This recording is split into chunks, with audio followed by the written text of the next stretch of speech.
പെണ്ണ് പാട്ടും കേട്ട് കോളേജിലേക്ക് പോകുമായിരുന്നു. പെട്ടെന്ന് പാട്ടിന്റെ ഇടയിൽ ആരോ അലർക്കരയുന്ന ശബ്ദം ഇവള് കേട്ട് ഹെഡ്സെറ്റ് മാറ്റി ഇവൾ അവിടെയൊക്കെ നോക്കിയെങ്കിലും ആരെയും കാണുന്നില്ല. രാത്രി വീട്ടിലെത്തി അവളുടെ ബോയ് ഫ്രണ്ടിനെ അയക്കാൻ വേണ്ടി ഒരു വീഡിയോ ഷൂട്ട് ചെയ്യുമായിരുന്നു. പെട്ടെന്ന് അവിടെ ആരോ ഉള്ളതുപോലെ അവൾക്ക് തോന്നുന്നു.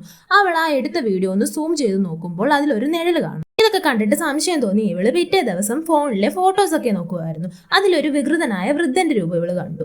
ഇത് കണ്ട് ഭയന്ന ഇവളെ ആരോ ഫോളോ ചെയ്യുന്നെന്ന് കരുതി ഭയന്നിട്ട് ഇവളുടെ ബോയ് ഫ്രണ്ടിനെ വിളിച്ചിട്ട് ഇതിനെ പറ്റിയൊക്കെ പറയുന്നു. ഇതിനെപ്പറ്റി ഇവർ സംസാരിച്ചുകൊണ്ടിരിക്കുമ്പോൾ തന്നെ ഇവള് അവന്റെ പുറകിലായിട്ട് ആ വൃദ്ധനെ കാണുന്നു. അവൾ അത് അവനോട് പറയുന്നുണ്ട്. പെട്ടെന്ന് ആ വൃദ്ധൻ അവന്റെ മുറിയുടെ അകത്തോട്ട് കയറി വരികയും അവന്റെ തലക്കടിച്ച് അവനെ കൊല്ലുകയും ചെയ്യുന്നു.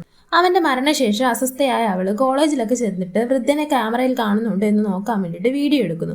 വീട്ടിൽ രാത്രിയിൽ ഉറക്കം പോലും ഇല്ലാതെ വൃദ്ധൻ ക്യാമറയിൽ വരുന്നുണ്ടോ എന്ന് നോക്കിയിരിക്കുന്നു. എന്നാൽ അവൾക്ക് അയാളെ കാണാൻ പറ്റുന്നില്ല. ഇവള് പെട്ടെന്ന് ഉറങ്ങിപ്പോകുന്നു. ഉറങ്ങിയ ശേഷം വൃദ്ധന അവളുടെ അടുത്തേക്ക് വരും.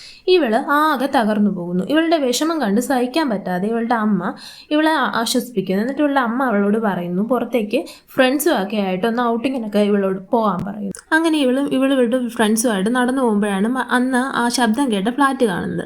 ഇവൾ ഫ്രണ്ട്സിനെ വിളിച്ചുകൊണ്ട് ആ ഫ്ലാറ്റിലോട്ട് പോകുന്നു. അതിനകത്തോട്ടൊരു മുറിയിലോട്ട് കയറി പോകുന്നു. കയറിപ്പോയിട്ട് മറ്റു രണ്ടുപേരും പെട്ടെന്ന് പുറത്തോട്ട് ഇറങ്ങുന്നു. പക്ഷെ അവൾ അതിനകത്ത് പെട്ടുപോകുന്നു.